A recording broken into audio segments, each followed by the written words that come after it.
The second important principle in bringing a puppet to life is eye contact. Eye contact? Yes, eye contact. We do a lot of our communication through our eyes. You see, we look in each other's eyes, and Mum might often have said to you, "Look at me when I'm speaking to you." Look at me? Yes, that's right. And I love your eyes, Kakamakiwi. You've got nice, big, bright eyes. Aw, thanks, Dan. So it's important to remember where your puppet is looking. Eye contact is very important, and although we can't show expression through the puppet's eyes, we can maintain eye contact. This is the reason it's so important to drop the thumb. Hey, I sounded like you. That's right. Drop the thumb instead of flipping the lid. Ah, don't do that. That's not my voice. Yeah, I know it's not your voice, Kakamakiwi. But dropping the thumb maintains eye contact, and eye contact is very important. Make sure your puppet is looking at the ones it's talking to or addressing. You mean, like when I'm talking to you, I gotta look at you? That's right, Kakamakiwi. And when I'm talking to you, I always look at you, not at them. Oh, at them. Hi, guys. I'm talking to you now, so I'll look at you. That's right. I think you've got the idea, Kakamakiwi. Hey, hello. When we're talking to them, we look at them.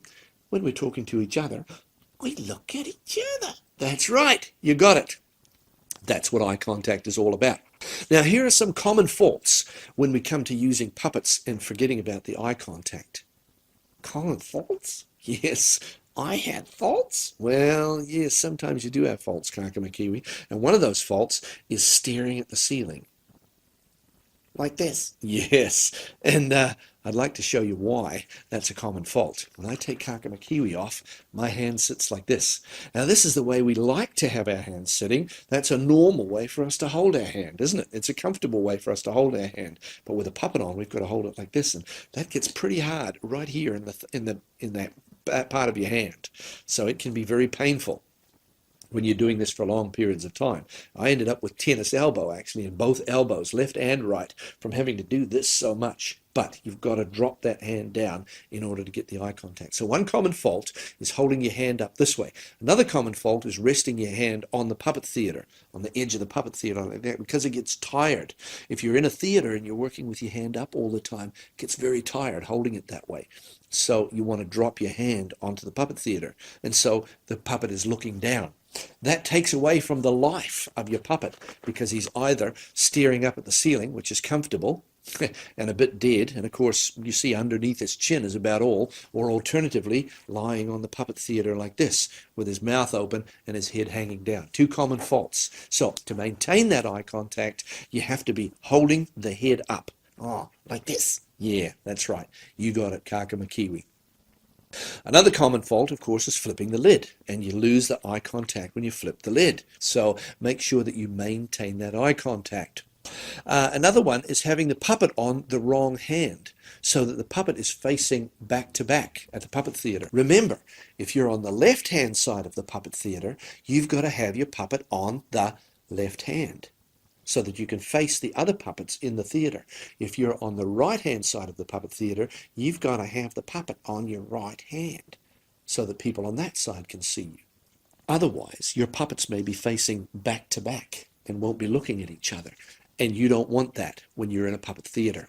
You've got to have puppets on the right hands so that they're facing each other. Now, what's some good practice exercises for getting that eye contact?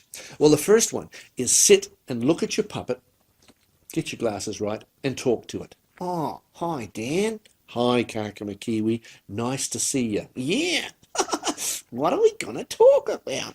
I'm not sure what we're going to talk about, Kakamakiwi. Got any ideas? Well, I can't think of anything offhand, but I could always count. Do you think you can count? Yes, I can count. 1, 2, 3, 4, 5, 6, 7, 8, 9, 10. Very good.